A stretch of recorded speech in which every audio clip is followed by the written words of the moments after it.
Бисмиллахи рахмани рахим. Ассаламу алейкум ва рахматуллахи ва баракату. Приветствую вас всех, наши братья, сестры, друзья, товарищи по оружию. Вот. И сейчас мы вот хотели бы, Халид, ты сказал по поводу 21 сентября, как день рождения нашего президента Аслана Масхадова. Да, он родился 21 сентября 1951 года в Казахстане во время насильственной депортации советским режимом в то время, когда весь наш народ полностью был депортирован, насильственно депортирован в Среднюю Азию, в Сибирь, и вернулись через 13 лет. И во время этой насильственной депортации погибло, то есть можно сказать даже убито, более половины численности нашего народа. Эти люди, наши братья и сестры, были убиты во время депортации. Их сжигали, их расстреливали на нашей земле. И вот во время перевозки людей в эшелонах погибло очень много людей от холода, от голода, от болезней. И уже когда они были доставлены в разные республики, это Казахстан, Узбекистан и другие страны. Люди, которые там проживают, то есть граждане этих стран, были оповещены. То есть советская власть старалась сделать все возможное, чтобы чеченцев там не приняли, чтобы на чеченцев смотрели как на нелюдей, на варваров каких-то. Вот действительно так и было, когда эта советская пропаганда распространяла такую ложь, что к вам везут людоедов, к вам везут бандитов. Но, алхамдулилlah, наши братья, казахи, и другие национальности, всех перечислять не буду, все наши братья по вере, они тепло приняли наших дедов, и с помощью них мы смогли выжить. И, конечно же, в первую очередь с помощью Аллаха. И живем по сегодняшний день. И будем продолжать жить как народ, как нация. Что бы там русские не делали, как бы они там ни старались, мы выживем, мы переживем этого Путина, переживем других, как пережили и всех остальных. Сталин и другие там варвары. Я далеко так вошел в историю. Мой отец, как Халид уверен, твой отец, отцы, другие, матери, они родились там, в Казахстане. И я всегда говорю, что на самом деле Казахстан и эти республики, страны для нас являются второй родиной, потому что мы там выжили как народ. И касаясь дня рождения Аслана Масхадова, моего отца, нашего президента, я хотел бы сказать, так коротко пройтись по его биографии. Когда наш народ вернулся на нашу землю, то нашим людям приходилось начинать свою жизнь сначала, то есть с нуля. Дома чеченцев были заселены другими людьми, и приходилось выбивать свои же дома у других людей. Было и такое. Отец пошел в школу, как и все дети в то время. окончил школу, потом он вот загорелось у него такое желание, мечта пойти стать там, военным человеком. Не знаю, каким были у него мысли. У меня такого разговора с ним не было, хотя надо было бы тогда спросить. Но я уверен, что он хотел накопить военных знаний вот, чисто для себя. Вот. Может, еще какие-то другие мысли у него были. И по рассказам своих старших, то есть это дядя, это тетя, они рассказывали, что отец, вот, загоревшись вот этой мыслью, желанием пойти военным, он обратился через свою мать, обратился то есть к своему отцу, моему дедушке. И его мать передала ему, вот, сын хочет пойти военным. Отец его отказывал ему в этом. Он понимал, что если он будет военным офицером, то ему придется там передвигаться с одного города в другой город, э, то есть в это тяжелое время. То есть он отказал ему. Второй раз попросил, и уже на третий раз ему поставили такое условие: ты должен жениться и тогда лишь поехать. То есть мой дедушка, его отец хотели, чтобы он женился на чеченке и поехал туда уже, ну, стать военным. Я уверен, что мой дедушка думал, конечно же, в первую очередь о том, чтобы там, ну, его сын не уехал, ну, если он уедет в другую страну или там город, не обрусел там, не, в общем, такие мысли, наверное, были. И там не женился бы на русской. Вот. И отец женился, уехал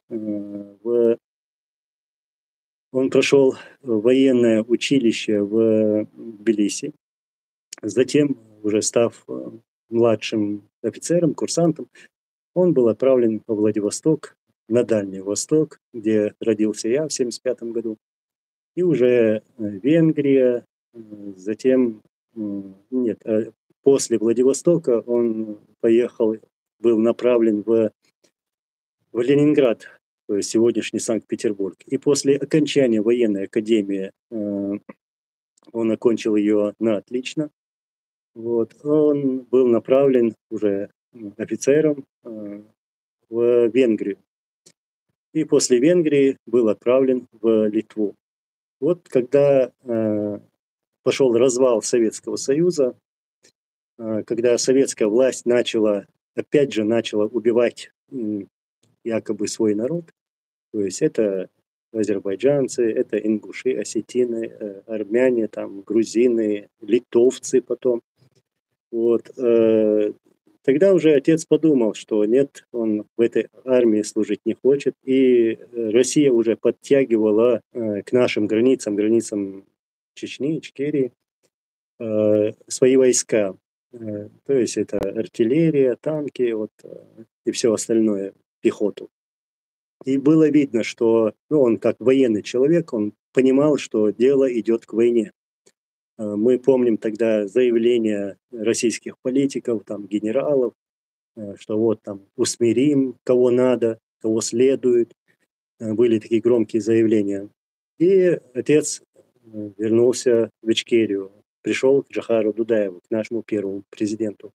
И здесь уже началась его военная карьера в армии Ичкерии. И он начал строить эту армию. Армия, которая потом будет противостоять самой огромной армии в мире.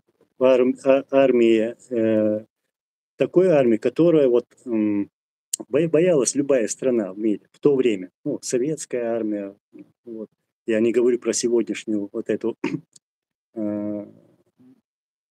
российскую армию, потому что сегодня у нее этой армии нет. А вот действительно армия была у Советского Союза. Вот. И как вы уже знаете, он прошел две войны, Первая русско-чеченская, вторая русско-чеченская, хотя это одно и то же, одна и та же война на самом-то деле, но так ее называют. Был в первых рядах, никогда во время этих двух войн не покидал республику ни на метр. Я раньше рассказывал некоторые истории. И вот я хотел бы еще сказать, знаете, как сыну тяжело говорить про отца, там, про родных, там, но для меня, как для чеченца, все наши герои, которые принимали участие в войне против русских оккупантов, для меня одинаковы. Это одинаковые герои, так же, как и для вас все.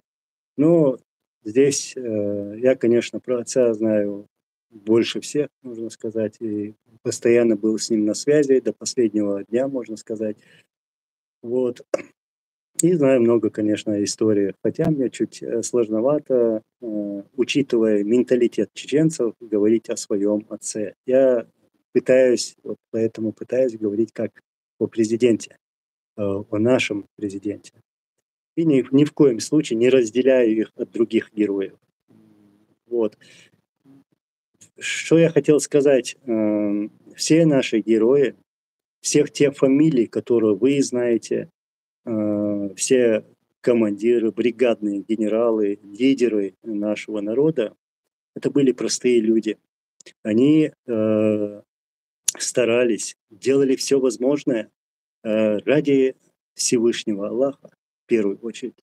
Второе, ради своего народа, за честь народа, за историю, за те наших героев, которые отдали свои жизни, воюя против этих же русских оккупантов. Это 100 лет тому назад, это 200, 300, 400 лет тому назад, потому что вся эта война идет уже 400 лет. Вы помните слова Бориса Ельцина, президента России, он сам это говорил даже. Вот это были простые люди. У них не было дворцов, у них не было там, ну что можно сказать, такого блага, которое есть у сегодняшних проходимцев. Они все отдали свои жизни, воюя против русских оккупантов. И я хочу вот как пример привести, не разделяю их, никогда не разделял.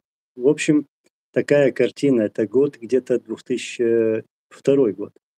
Да, 2002 год. Было большое совещание Маджлис Шуршура в Ичкерии, когда все наши амиры, командиры собрались, встретились во время войны, встретились и обсуждали дальнейшие там действия, как вести войну, как вести внутреннюю, внешнюю политику. В общем, обсуждали все вопросы в военное время. И мне один муджахид наш рассказывал этот случай. Он рассказывает, что вот подошел к одному столу, а было темно, говорит он, и обратился к человеку, который сидел, вот, можно сказать, на стуле. Там, ну, все было сделано из дерева, там стол, стул, в лесу это было. И он обратился к этому человеку, он сказал ему, можешь чуть подвинуться? И тот человек, который сидел там, он чуть подвинулся и позволил этому муджахиду сесть рядом.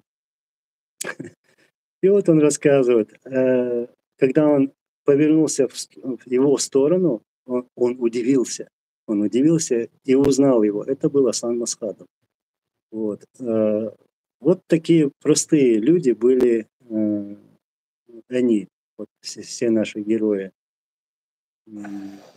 Пишет Хумралу Ардерсон, да, в первую очередь. Ну, там я могу много, конечно, рассказать разного, но сегодняшняя тема меня так же, как и вас, волнует сегодняшние вопросы. те события, которые происходят сегодня, да, мы говорим об истории, мы ценим эту историю, мы уважаем эту историю, мы сохраним эту историю. Вот почему мы занимаемся этой деятельностью, чтобы напоминать людям, чтобы молодежь наша училась вот, на героизме, на, знали вот этих героев наших. То есть, потому что те чеченцы, например, молодежь наша чеченская, э, им вот, рассказывают другую историю. Например, там в школах там, открывают книгу, да, там, урок истории, книга про историю там, Чечни, как они говорят. На первой странице там Кадыров или там Путин. Вот, это их история. А вот наша история, э, вот правда чеченцев, это совсем другая история, которая отличается от российской пропаганды. Про сегодняшние события. Вот как раз-таки я хотел бы сейчас коснуться этих тем. Э, Могу ответить на ваши вопросы, Халид. Я бы хотел бы вот с тобой обсудить вот эти темы.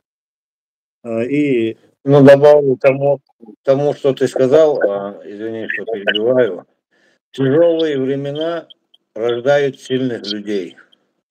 То, что случилось с войнаками, это с всеми кавказскими народами, это были тяжелые времена и рождались сильные люди. Когда нам говорили, что мы предатели, там, то чуть ли Адольфу Гитлеру не подарили там белую лошадь какую-то, что мы там в Грозном его встречали, ну, наши отцы встречали немецкую армию.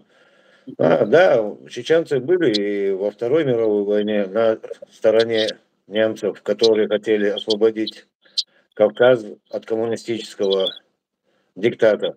Но по той воле, свободе, ну, то, что вот Джахар Дудаев, Аслан Масхадов и многие-многие наши генеральные люди, короче, они старались доказать, что мы не из слабого звена, и мы не просто умеем в горах пасти овец, скотину, потом, как бы сказать, орачивать поля. Ну и на войне мы можем отличиться, и даже если в учебе и где-то в каких-то знаниях. Просто у них было сильное желание доказать, что наш народ не просто так народ, на кого можно пальцем показать, и кого просто так можно выкидывать. Как мусорное ведро, как бы сказать. А другое здесь, на некоторые комментарии отвечу. Что сделала Россия? Россия, русские имеете в виду, русские для чеченцев ничего не сделали. Разрушили Кавказ, разрушили Грозный, и все-таки Кавказ намного вперед ушел. И в новой технологии, и развитии, и в учебе. Кавказ сегодня процветает. Не один раз, и не первый раз, дай Аллах, и не последний раз докажет Кавказ, мы, мусульмане, мы умеем жить. Вот когда русские научатся жить, вот нам это вот вопрос. Потом тут еще одна наша такая слушательница говорит, что когда воевали 18-летние дети, русские дети, а у нас воевали 14-летние дети. Продавали алюминий, продавали цветной металл. За это купленное оружие ушли воевать с двухствольным, ну как, охотничьим ружьем. А другое, что хочу сказать, даже наши старики, ваши хваленый десант брал просто вилами в плен. Это у вас такая армия. Извините, мы не воспитывали вашу армию в таком духе. Хотя Аслан Масхадов, Джакар Дудаев старался сделать из ваших солдат мужчинами. Как говорится, офицер чести. Но есть в российских армиях офицеры чести, часть офицеров, которые следят за этим порядком. Но в основном ваша честь уже продана.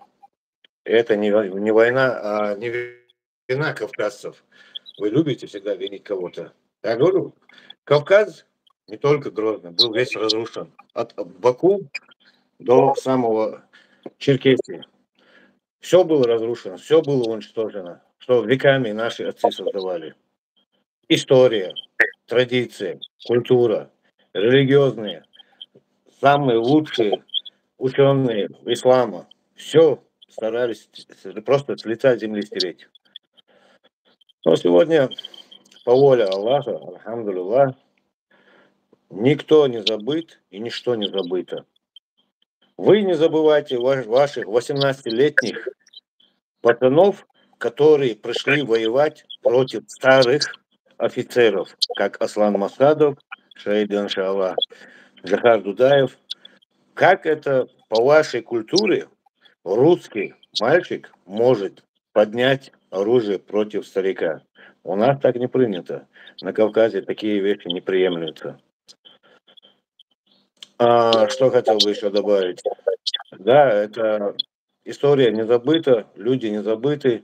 Сегодня любыми путями сегодня стараются, опять же, уничтожить и историю, и героев.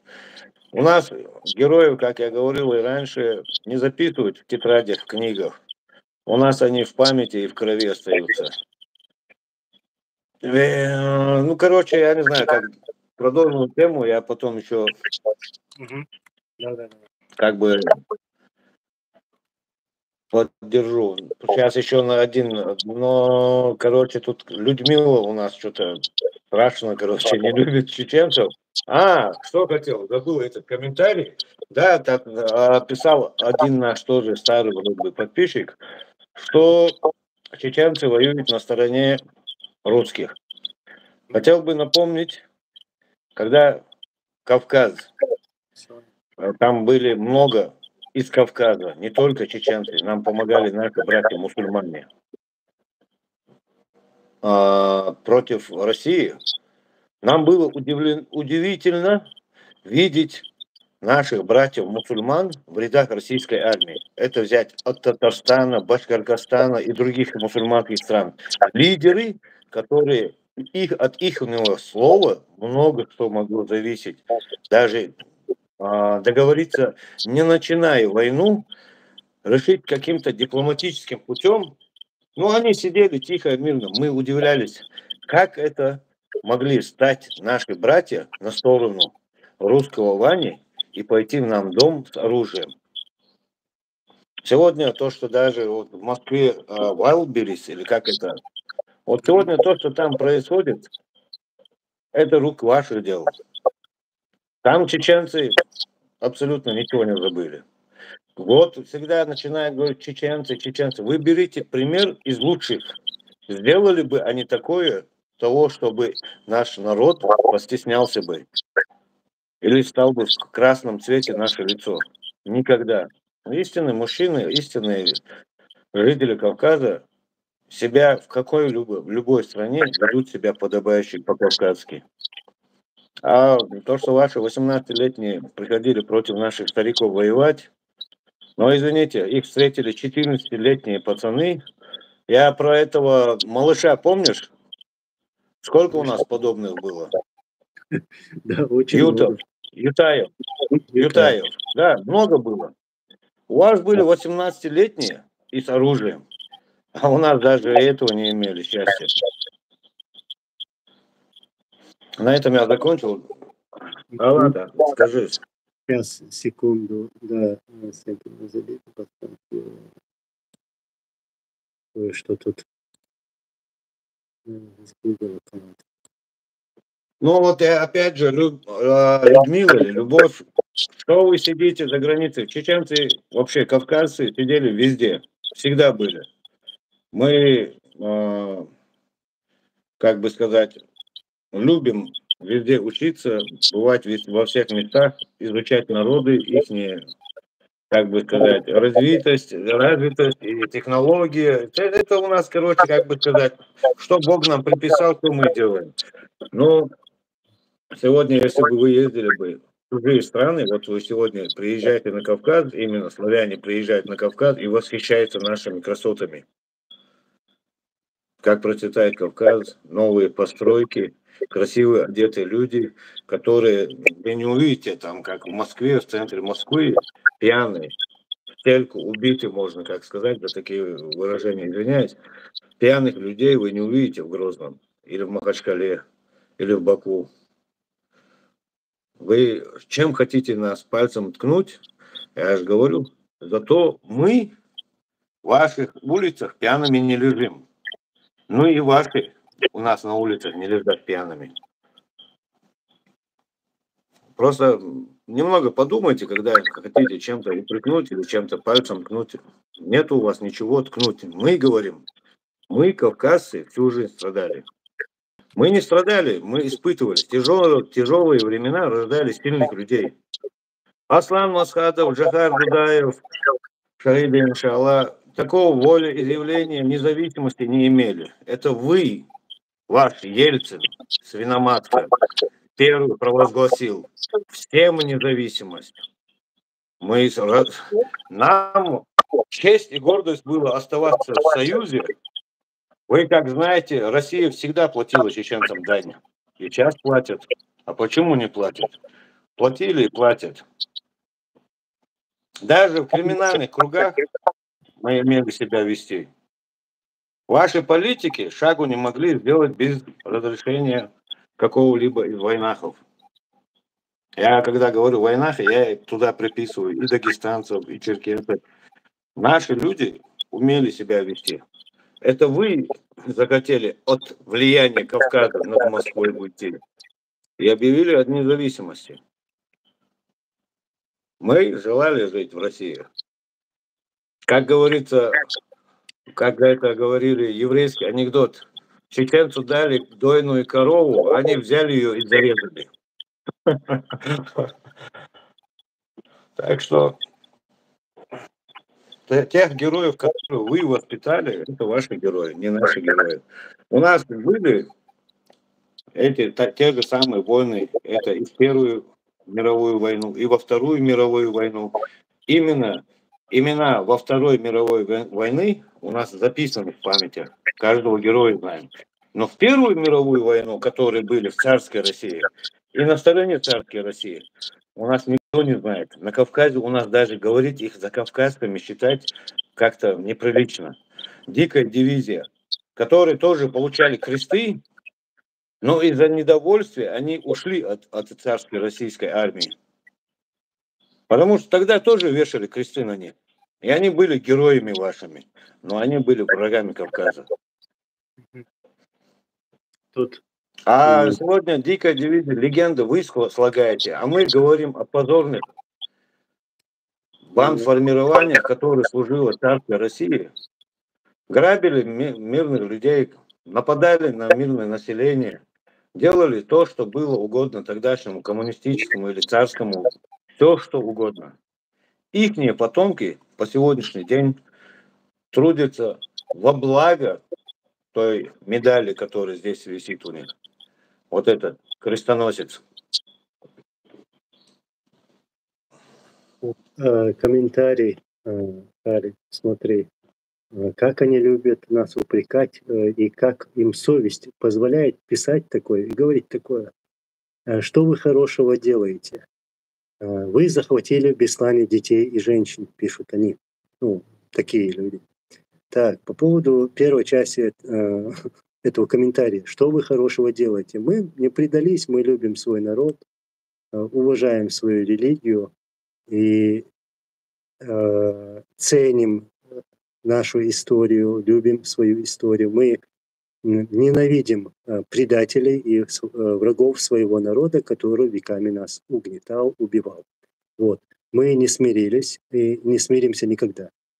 Это первое, что хорошего мы сделали. Это самое главное. А по поводу Беслана, не вам об этом говорить. Это вы убили женщин и детей в Беслане. Чеченцы этого не делали. И покопайтесь в интернете, Google вам в помощь, чтобы найти такую информацию. А там она есть. Когда Руслан Аушев, президент Ингушетии, зашел в эту школу, и когда он обратился на войнахском языке, то есть на чеченском и ингушском, никто ему не смог ответить. То есть он сказал, там, обратился к ним с обычными там, словами и простыми предложениями, но никто не смог ответить. Там среди них были и русские, и другие, я не буду всех перечислять. Да, конечно, это очень плохо. Да, конечно, это очень нехорошо, когда захватывают там мирных жителей, без разницы, там женщина, старик, мужчина, тем более дети. Мы были всегда против этого. Но там очень много вопросов. Откуда появилось то оружие, которое применялось в этой школе, ну, со стороны этих захватчиков, школьников? Почему это оружие было там до задолго до начала всего этого, то есть задолго до 1 сентября? Почему русский спецназ начал штурм, стреляя в эту школу, в спортзал из огнеметов «Шмель»? Кто отдал эти приказы? Вот поэтому идите туда, адрес Кремль, и задавайте вот эти вопросы. И напоминайте этот. Я просто добавлю на этот момент, что произошло, когда Аслан Масхадов, шахид, иншаллах, именно первым, взяв билет в одну сторону, он знал, что если даже он доберется до Беслана, ему обратной дороги нету. Но во время начала переговоров по каким-то непонятным причинам у вас началась спецоперация, из-за чего вы закрыли все границы, все выходы границы с Чеченской Республикой Ичкерия, чтобы Аслан Масхадов туда никак не мог прийти и повлиять на муджахидов, которые сегодня там были. А тут некая пишет, Руслан Аушев говорил на ингушском. Это ваше разделение. Ингуш, чеченец. Мы войнахи. Наш язык единый язык. Есть просто диалекты. Не думайте, что ингушский язык, он чем-то отделяется от чеченского. Это войнахский язык. До этого, до самого первого начала кампании Чеченской Республики, Ичкерия и Ингушетия, у нас на Кавказе не говорили «я чеченец» или «ты ингуш». Мы говорили всегда «войнахи». Вот первое, что вот мое стремление, мы войнахи. Вот запомните, вот сколько вот вы сегодня и блогеры, и не блогеры стараетесь нас делать какими-то иными народами, отделяющими от ингушей или от дагестанцев. Мы одни народы, одного племени, одной горы, одной местности. Единственное, что нас разделяет, это язык и диалект. Больше у нас никакого нету разделения. Так что не старайтесь делать. Сегодня я говорю, даже многие сегодня ведущие там каких-то блогов знают очень прекрасно даже диалекты кавказских языков. Они сегодня то, что делают, это работа ФСБ. И это не секрет, и это все знают. Сегодня то, что вы делаете, это делаете вы в убыток, в ущерб всем народам. Сегодня даже вот эти двое там украинских этих блогеров, там Пупкин или Чмычкин, я не знаю, кто там, сегодня тоже показывают на чеченцев пальцем. Вот чеченцы, чеченцы. Да, чеченцы были, но хорошо, что на войнах они ничего не говорят. В войнах ни при чем. Те чеченцы, которые сегодня, они могут себя говорить, они кадыровцы, завтра они могут говорить, там какого, алаудиновцы или таптиевцы, всякие они себе названия выдумывают. Главное, что войнаки не причастны ни к войне в Украине, и войнаки сегодня наши мусульманские лидеры сегодня очень требовательны к молодежи, чтобы мы не шли на войну против Украины. Хотя Украина участвовала в уничтожении чеченского народа и ингушского. Но мы эти дела не держим. Тогда были все под влиянием Кремля. Ты про кого сейчас говоришь? Про чьи высказывания? Ну, чтобы подкорректировать, вот эти, чтобы люди поняли. Зокин и кто там? Карпенко. Зокин и еще Карпенко. Ага. Это люди, вот они в Украине есть. сегодня, я же говорю, буквально там пару дней назад был собеседник у Тимирлана. Я говорю, по Дублинскому закону, Мгм. закон о военное время разрешено без суда и следствия военным трибуналом расстреливать внутренних врагов, предателей. Мгм. Сегодня то, что мы допустили ошибку, оставляя тогда с первой кампанией, когда у нас было вот эти все списки внутренних предателей, потомственных предателей, просто Аслан Масхадов смягчился из-за его вероубеждения. Смягчился, когда мы по-демократически, по закону, Дублинскому закону, во время военного положения имеем право просто расстрелять национал-предателей. В любой стране это разрешено. По военному закону, военный трибунал, и все. Расстрел, нету человека. Нет человека, нет проблем. Сегодня в Украине я тоже также посоветовал бы начинать с внутренних врагов. Алит, вот я, когда вот мы начинали этот эфир, в первую очередь, действительно скажу как есть, думал о том и хотел сказать свое мнение по этому поводу, что вот есть такие люди без совести, которые пытаются упрекнуть чеченцев, чеченский народ, обвинить в чем-то. И вот Антон, секунду, вот просто на один комментарий отвечу. Мгм. Магомед Чаниев, надеюсь, ты из Войнахов. Смотри, ты говоришь такие вещи, глупости, пишешь кадыровцем ингуша. Тот, кто там погиб, Ислам его зовут, там о нем отзывается очень хорошо, с Новосибирска, вроде бы. Да, Геш Дойцун, Аллах, Елсмани, Хаш Дойцун, Яздин Чунгрирвац. Но что я хочу сказать, и вот то, что там случилось, если бы не случилось, это было бы хорошо. Но сегодня уже многие блогеры начинают между войнахами, опять же, делают розницу. Кадыровцы, чеченцы напали на ингуша, чеченцы убили ингуша. Ни один войнаховец против войнаховца не поднимет оружие. А то, что там случилось, так было предписано Аллахом, Аллах судья всему. Я соболезную всем близким и родственникам. Это действительно большая потеря именно того молодого человека, 28-летнего ислама, очень правдивый мусульман. О нем все отзываются на Кавказе как самом таком положительном человеке.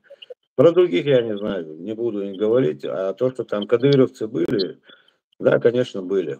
Бандформирование, что поделать. Не хотели ваххабистов, захотели суфистов, или кто они там, кадыровцев, так заберите, никто ничего не говорит. Вот реальных бандитов вы пригрели у себя, а теперь вы не согласны. Сегодня ваши же герои, когда нас, малолеток, призывал Кадыров Ахмад, призывал нас джихад делать против России, убивать вас по 150 человек, а потом каким-то непонятным путем он стал даже таким авторитетом, еще полковничных погонах по кличке Адамчик, вернулся в Чечню. Спецагентура. Вот такие агентуры сегодня хотят между чеченцами и ингушами развести какие-то там границы. Сделать, что мы отомстим чеченцам, или чеченцы будем мстить ингушам.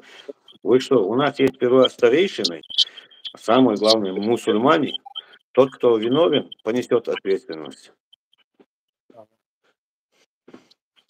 Иншаллах. Ну вот, я сейчас вернусь к тем словам, к той теме.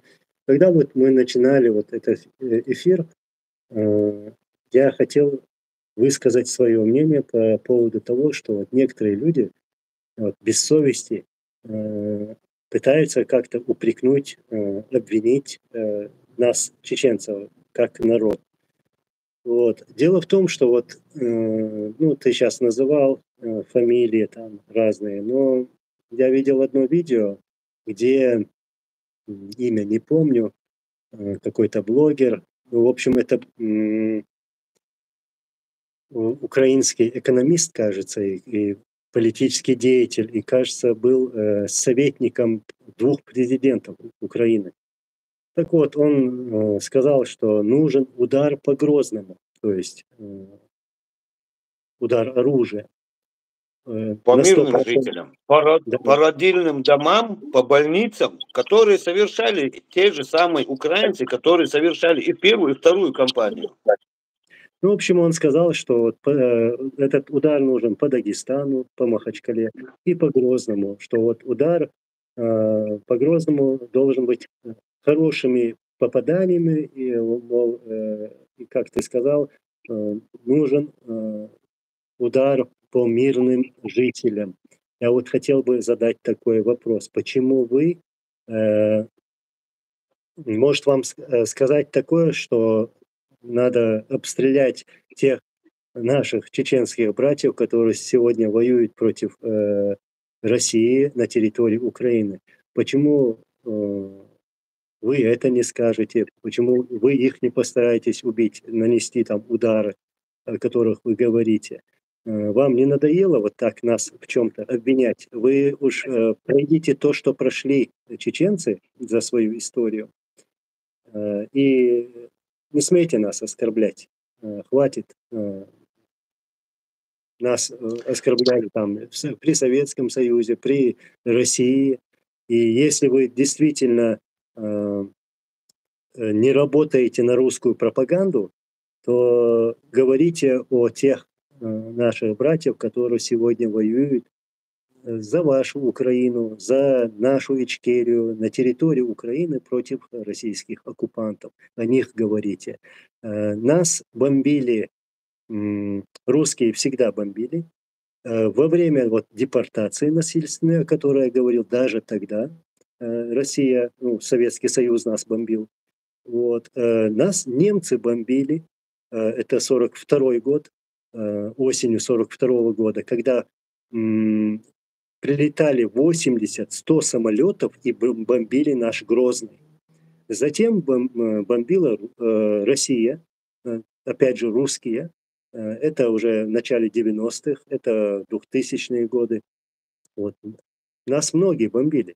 К нам и Чингисхан приходил, к нам и Тамерлан приходил, с кем вот только не воевали. Так что делайте свои там, угрозы, не знаю, как это назвать, в адрес тех, откуда поступают приказы, в адрес Москвы, Кремля. Вот туда и направляйте свои вилы, свои ракеты в ту сторону. Вот. А то, что где-то кто-то может сказать, там, кадыровцы и все такое, да мы их чеченцами не считаем. Чеченцы, наоборот, ваши сторонники. И сохраните этих сторонников, чтобы мы были рядом с вами. Мы, может сказать, самые искренние, самые лучшие друзья. Мы умеем дружить. Вот, мы умеем дружить. И я почему говорю самые искренние? Потому что мы испытали больше, чем кто-либо от этой России, от этой грязной варварской России. Мы знаем, как воевать, мы воевали, и вы знаете, как воюют чеченцы. Поэтому давайте делать все возможное для наших стран вместе, а Ну, не еще сбрасывать добавлю, такими заявлениями. когда украинские предатели, национал-предатели, как хотите называйте, но я обычно таких называю, те, которые ели одну свинью с Россией напополам. Мгм. Когда, помните, Буданова по происхождению украинец, чеченцы не брали в заложники никого, не взрывали дома и не мстили гражданскому населению.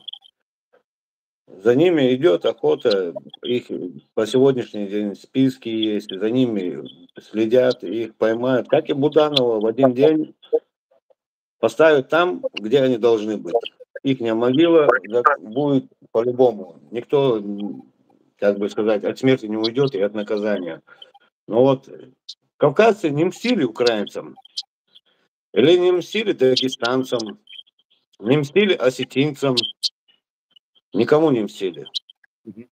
Но у нас дозволено на этом месте, но все равно, я говорю, у нас есть совет старейшин, мусульмане, общая мусульманская конфедерация, в котором разбирается, чтобы наша молодежь не переступала черту дозволенного, недозволенного.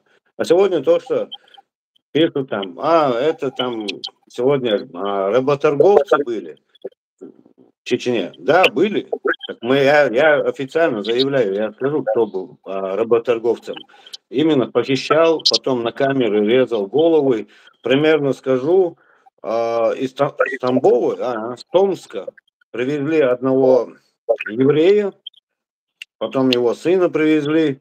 А как привезли? ФСБ привезла в Нальчик, из Нальчика уже привезли его в Чечню. А именно кто был? Ямадаевцы были. Кто такие ямадаевцы? От А до Я все герои России. Неужели вы этого не знали? Когда мы говорили, вы не хотели нас слушать, гражданское население, простое население, которые говорили, нет, мы не ваххабисты. Ваххабисты это те, которые с вашими сидят за одним столом, пьют чашку чая или кофе, или там что-то еще, да, что угодно, и планируют на завтрашний день, как вас обмануть. Нас-то не обмануть. Они могут нас обмануть, но их обман через нас не проходил, и им приходилось с нами воевать. А у вас мужества не было своему хозяину сказать, вы лжецы. Так что именно ваши же диктаторы, ваши же сотоварищи диктаторов похищали людей. Сегодня вот, видите, там, Мухаммад, я не знал, что ты из войнаков, но я предположил. Но я все равно говорю, там, что произошло, некоторые спекулируют, чтобы между нами, войнахами, что-то какие-то развязать, чтобы отвести взгляд от Кремля, где Путин сегодня через бандформирование пошел, короче, похищать людей, или там, я не знаю, ну, это бандформирование, 90-е годы. А впутали туда невинных людей. Примеры, как этого ислама, который, я же говорю, 28 лет спортсмен, помогал многим людям, открывал учебные учреждения, о нем отзываются на Кавказе просто самый бравый мусульманин, как бы сказать, из молодежи. Шахиды, иншаллах, Аллах примет его в свои сады. Ну просто я говорю, вы своих бандитов держите при себе. У нас похищали людей, конечно, похищали. Но к границам привозило их ФСБ. Даже если вы скажете, нет, это неправда, ну хорошо тогда, давайте возьмем Бабицкого. Как его имя было, журналист Бабицкий? Юрий? Или как? Андрей. Андрей Бабицкий. Вот тоже, который говорил правду, а устроили такой цирк, будто его боевики тогда Шамиля Батаева или Бараева Арби, будто его похитили, а в конце концов оказалось, что это ваши ФСБ вместе с ГРУ сделали так, что Андрей. Вот, а сегодня потом журналистка независимой газеты, как ее звали? Политковская. Полиновская. Она не из-за чеченцев была убита, а из-за того, что ваш президент, ну, я его называю подзаборным, его реальная история, как он родился, где он вырос, все знают. Его мать была крестьянкой, молодой девушкой. Отец Путина был бич, бомж, который служил собакой для коммунистов. И изнасиловал бедную христианку. Та, которая христианка имела еще вероубеждение в христианстве, она взяла этого незаконного рожденного ублюдка, родила прям у детдома под забором, там оставила и уехала в Грузию. Даже во вторую кампанию, когда уже президент Путин избрался, он ее очень просил вернуться в Россию, на что она ответила, мне подзаборный не сын. До того униженную еще ни одну страну в истории даже никто не слышал, чтобы государством правил подзаборный.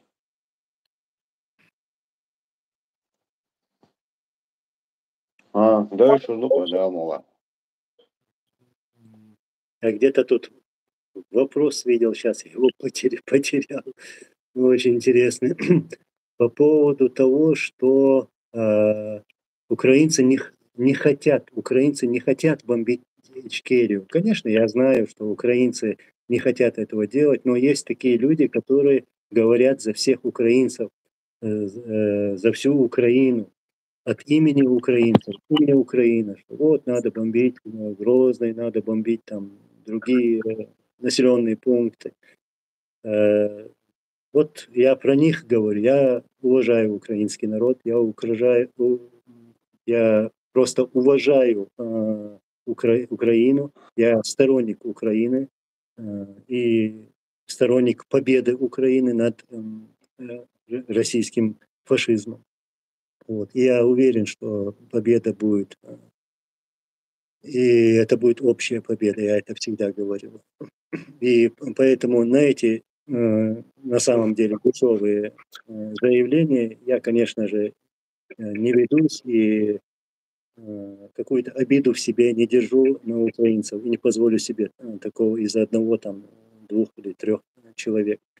Вот. Мы умеем разбираться в вещах, умеем разбираться в друзьях, мы придерживаемся справедливости. Вот. И поэтому мы ведем такую информационную работу, рассказываем, кто есть кто, что есть что мы прошли, что мы хотим, что не чеченцы там воюют против Украины, что есть такие отщепенцы у нас, такие предатели, которые перешли на сторону врага, который всегда убивал наш народ, стали там, одели русские сапоги, наклеили, повесили на себя эти российские шевроны и пошли умирать за Путина, его сыночка Кадыров. Вот такое мнение у нас, у чеченцев. И никто не сможет изменить это мнение. Мы знаем и будем знать, кто нас убивал, кто нас выселял насильственно. Вот. Мы знаем, кто враг, кто друг. Ну вот, опять же, вот там хотел бы сказать, вот когда, помнишь, на Масхадова, что он там, Путин, короче, когда в Казахстане выступал, что если кто-то избирает Масхадова, он избирает войну. А Масхадов в каких местах обвинил Россию или объявил России о военном положении, или что он будет воевать против России? Никогда нигде не было. Просто многие русские обманулись, и этого, как его, сахара, в каком месте этот сахар был-то положен? У меня сейчас немного с памятью отшибло, правда говоря. Просто вас обманули, страшно обманули. А сейчас вам немного глаза, вот интернет открыл, и вам стыдно до того смотреть себе в зеркало, в лицо и признать, до чего же вы отпущенный, подзаборный человек, вас так обманул, и вы теперь себе, знаете, сами цену не находите. Вот каким бездарным человеком должен быть, чтобы не мог понять, ну как дать себя обмануть подзаборному. Вот просто, знаете, вот ваша совесть вас грядет, а вы хотите обвинить всех. Рязанский сахар, правильно говоришь, Александр, спасибо. Вот этот рязанским сахаром, сладким пирожком вас обманули. А сегодня то, что как и было при Путине, напомню, одного из чеченского криминального авторитета, Оза его звали, это было с Одинцовской группой, когда Путин был еще в Германии агентом, он через Кубу провозил кокаин в Екатеринбург, или, не Екатеринбург, Санкт-Петербург, через Собчак. И это уголовное дело по указанию Шредера, тогдашнего бундесканцлера, было закрыто. И этот наркоторговец, ваш, как бы, наркобарон, подзаборный Путин, собрал Одинцовскую группу куда намеревался продавать кокаин по всей России. И туда приехали чеченцы. И один из был авторитетов Хоза, где он лично отобрал у Путина табельный пистолет, ну, по-блатному, скажем, отпустил его, прогнул. Реальная история. А когда он стал премьер-министром, подзаборный Путин стал премьер-министром по волеизъявлению Ельцина, первым, что он сделал, он самого его худшего врага, Хозу, послал киллера убить его. И эта история всему Кавказу известна. Как Путин боялся истинных войнахов. Не чеченцев, я буду говорить, не ингушей, а войнахов. Потому что у ингушей и у чеченцев, у дагестанцев такие фраера, что еще Россия, еще просто вы видели, как бы сказать, только Аслана Масхадова, Джахара Дудаева, Шамиля Батаева, Шаида Иншалла.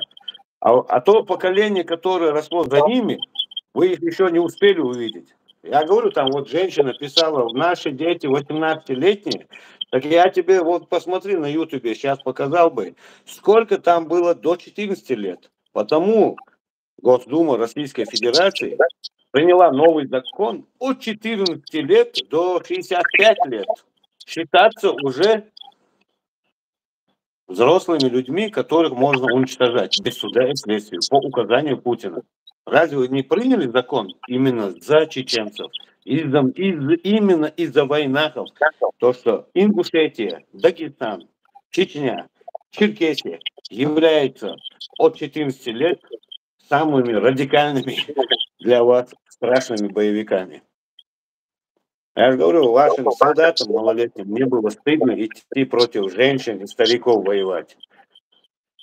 А ты нас хочешь пристыдить там, что то, что им было 18 лет, да, этим молокососам не было стыдно воевать против старых, как Аслан Масхадов. Он ему в деды годился.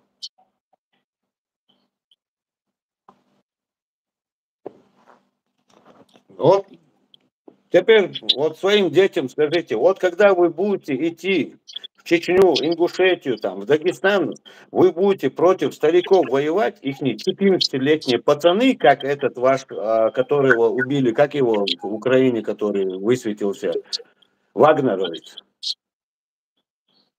Вагнер или кто он там?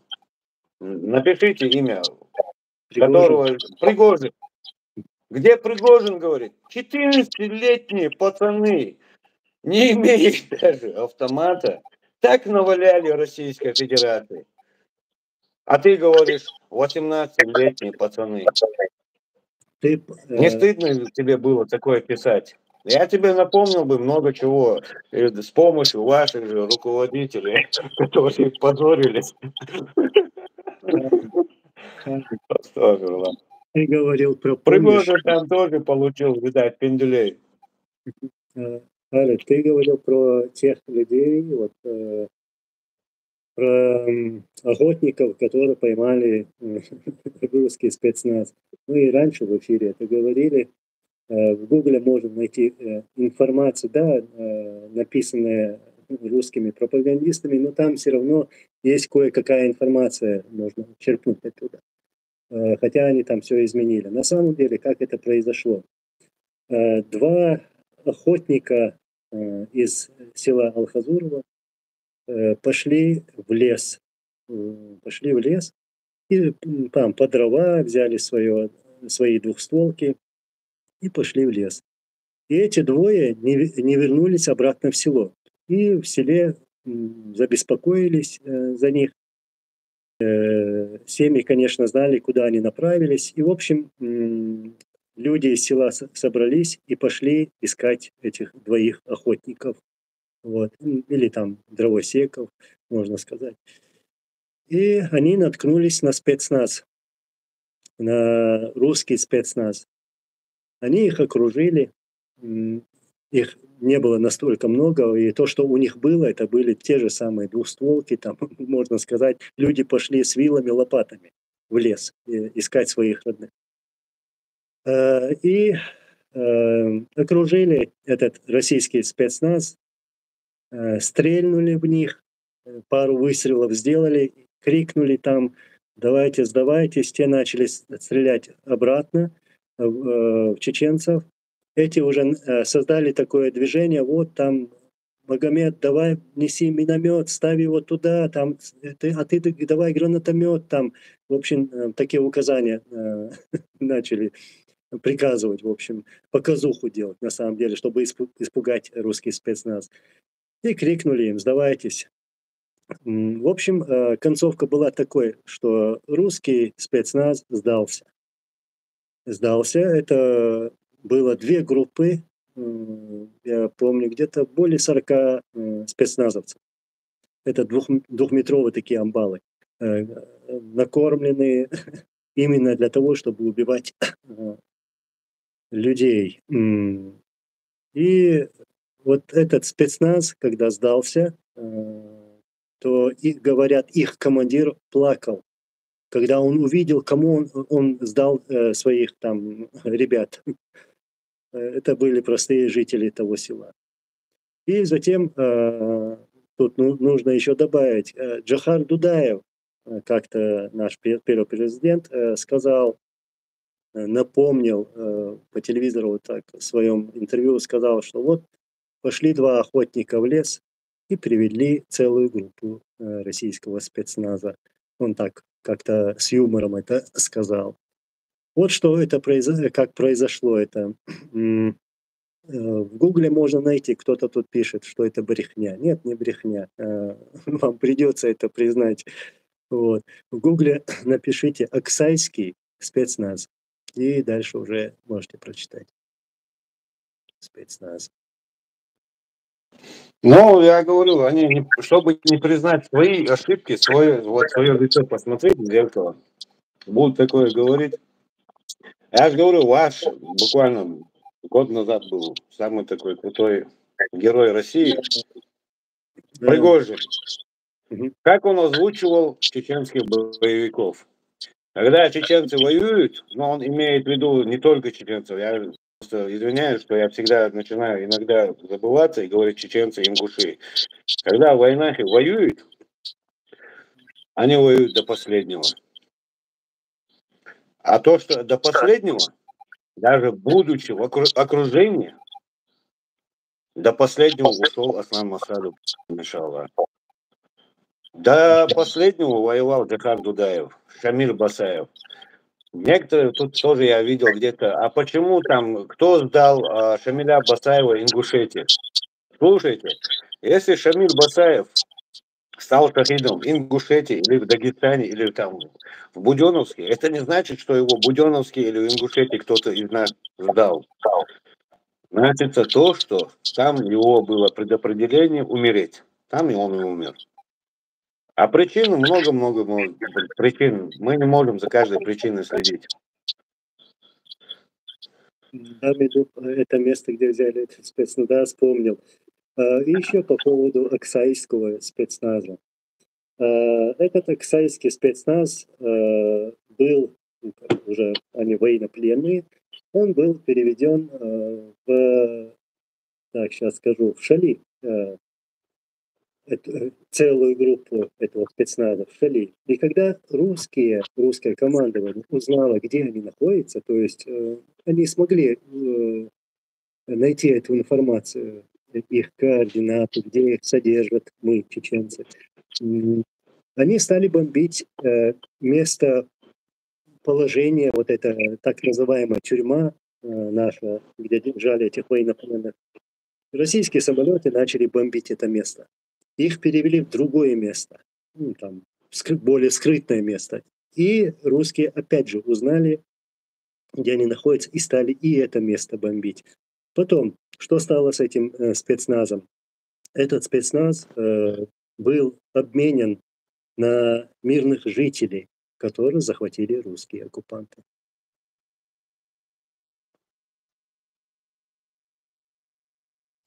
Шузер, я так на своем испанском сейчас скажу. Шухуниста верчду, я просто, я не понял, вопроса примерно понял, в общем. Хуниста верчду. Дэг дүйчду на хана, особенно кикичана, такой шболчана, хайта, хиллага, так, وخلا وإستورا ومستعمله так ويا تربل خوي من شبو إيش بيتا بيتشا ديشلوك دي دوشات.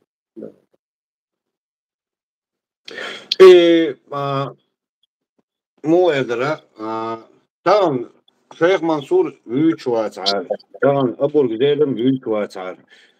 Бойцер, Байсангур Беновский, ну, извиняюсь, что на чеченском. Если бы мы сегодня не говорили бы о подвигах и чести шейха Мансура, Байсангура Беноевского, Зелимхана Харачоевского и дальше наших доблестных и смелых, отдававших свои жизни за честь и совесть, и за религию, и за независимость, тогда кто будет говорить? Сегодня мы своих героев-то знаем, мы о них не афишируем. Они не делали это ради медали. Сегодня вот так стоя, крест держа.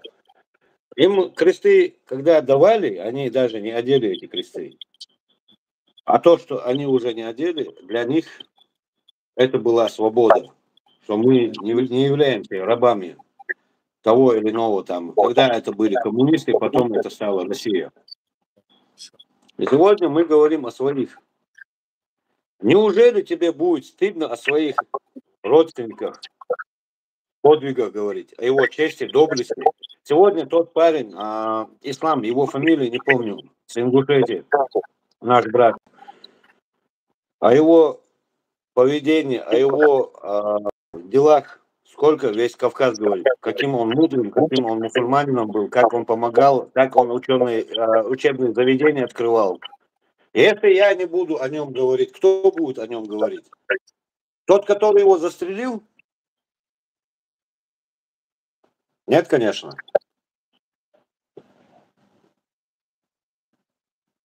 Вот тот человек несколько раз задал этот вопрос, но у меня, в общем, руки не дошли до этого комментария.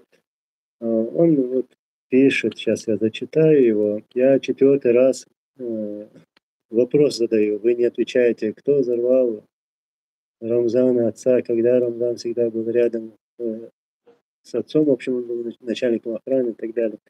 Знаешь, Эльчин, мы об этом уже говорили сотни раз. И на самом деле, вот если ты хочешь узнать мое мнение, я не хочу вообще называть фамилию, имя этого ушлепка. Больше никак я его называть не хочу. Я лично был знаком с ним. Есть, конечно, много чего рассказать, но просто противно, понимаешь? Вот. Есть такая версия, что он причастен к убийству своего отца. Вот. Есть такая версия.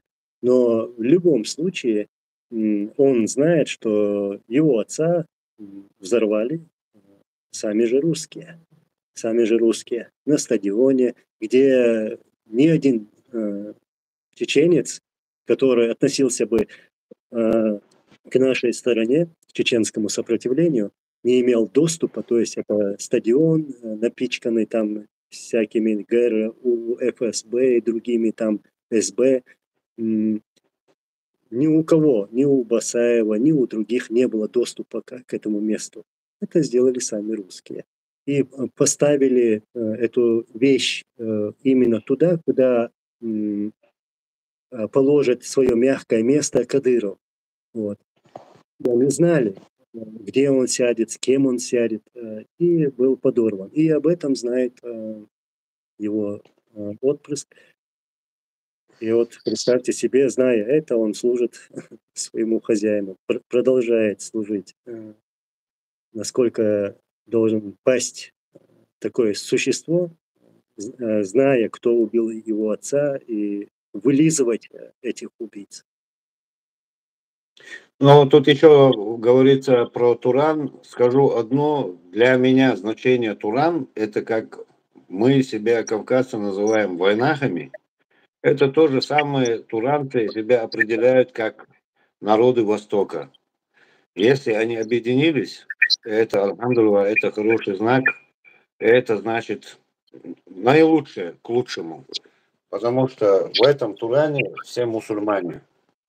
Главное, что я вижу в них, мусульмане объединяются в единый народ. Такого же нам объединения бы на Северном Кавказе, как Турану, иметь единый алфавит, единого правителя и с единым мнением народа. Больше ничего плохого не могу сказать про Турану. Аллах в помощь всем мусульманам.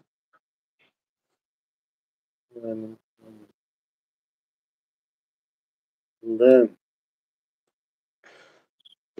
Да, Тураны, они не мусульмане, да, это ты вообще сам, наверное, из Турана, потому что ты себя мусульманом не считаешь. Но я многих тюрков знаю как мусульман. И говорит, что они не мусульмане. Но у нас тоже есть ваши же работники, ваши герои. Мы их тоже называем не мусульманами. Но они кричат, они мусульмане, хранители Корана, Сунны.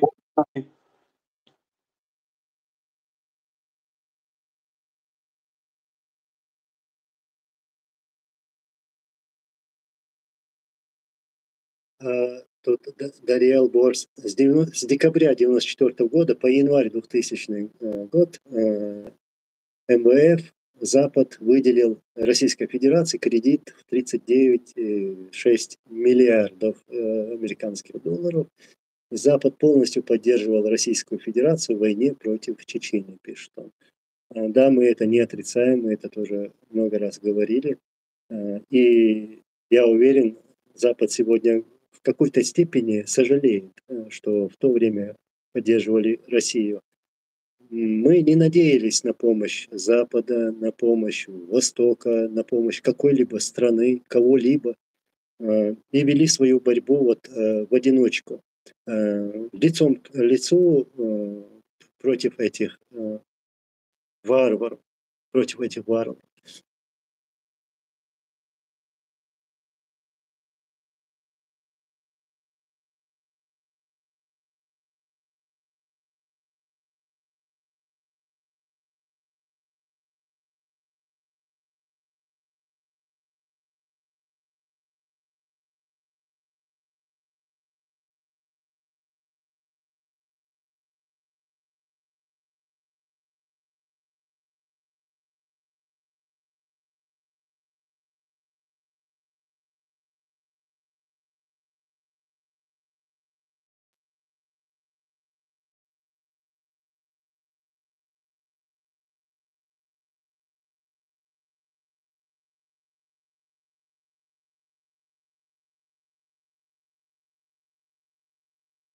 Сейчас.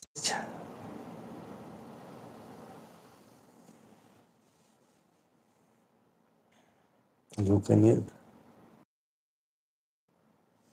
И сейчас нет. Звук в студию.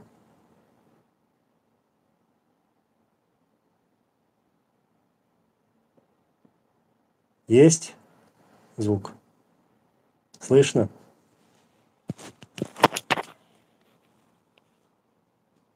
Тогда вот. Понял, хорошо. Извиняюсь, я не знаю, где вы меня слышали, где нет.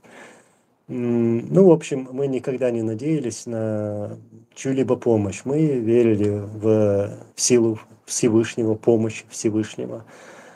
И добивались успехов в боях и побед в боях с помощью вот этой веры. Веры во Всевышнего и веры в себя, в свои силы. Мы прекрасно понимали, что никто нам помогать не будет, не захотят, потому что не захотят портить отношения с Россией. Или не портить отношения, или же бояться России. Вот. И воевали лицом к лицу с этой большой страной, со своей большой армией. И удавалось побеждать в боях. не имея никаких своих ресурсов, вообще в чем-либо. У нас даже людей не было столько, сколько было в российской армии примерно, если так даже подумать. Активных бойцов, которые вот активно вели боевые действия со стороны чеченского сопротивления, это было, скажем, 5, около 10 тысяч, примерно так. Вот так, да, были партизанские отряды, которые наносили удары, где следует, по российским войскам. И вот что я говорил, когда меня не было слышно. Не понимаю вот тех людей, которые вот верят или же просят оружие со стороны Украины, я имею в виду, ждут какую-то поддержку со стороны других стран. Я думаю, что они в первую очередь должны верить во Всевышнего, в помощь от Всевышнего, а также верить в свои ресурсы. Вот тогда будет легче, намного легче. Нельзя надеяться ждать чего-либо от других. В первую очередь должны добиваться сами этих побед. Вот такая мысль у меня была.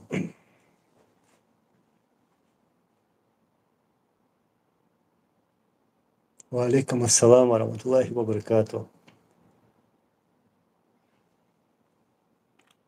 Я сейчас тогда буду завершать эфир. Анзор, что ты думаешь об Эмирате Кавказ? Ну, я свое мнение никогда не скрывал, и сейчас тоже повторюсь.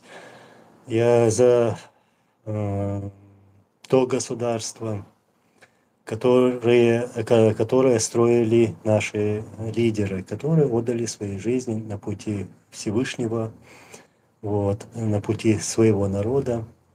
То есть, как назвали это государство в 91 году, 92 году, когда мы объявили о независимости от Российской империи, то есть Чеченская республика Ичкерия.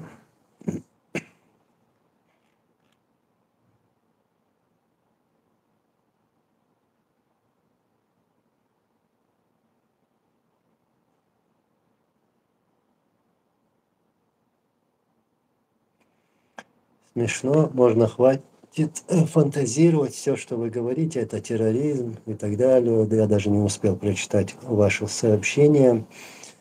Мы имеем полное право говорить свое мнение, мы будем говорить свое мнение. Никто нам не запретит этого делать, никто не запретит нам верить в Всевышнего, в свой народ.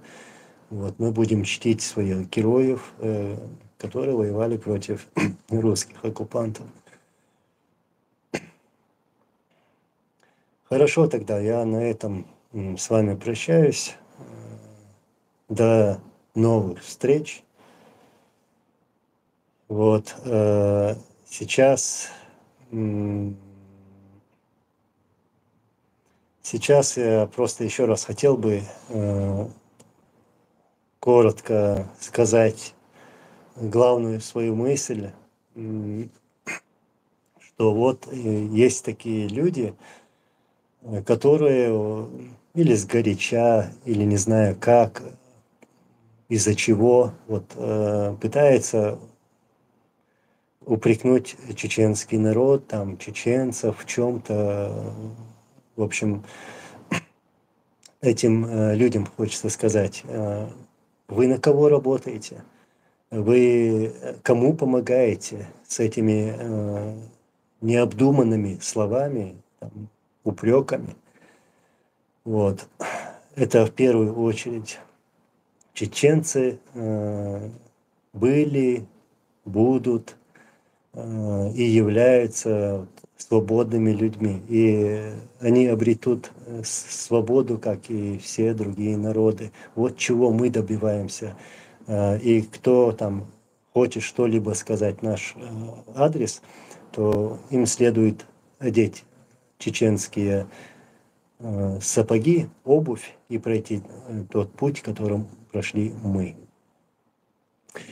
Хорошо. Еще раз благодарю. До встречи. Иншаллах. Скоро увидимся. Всего вам самого лучшего. Берегите себя. Иншаллах. Все будет хорошо. Бисмиллахир-рахманир-рахим. Ассаламу алейкум ва рахматуллахи ва баракатух.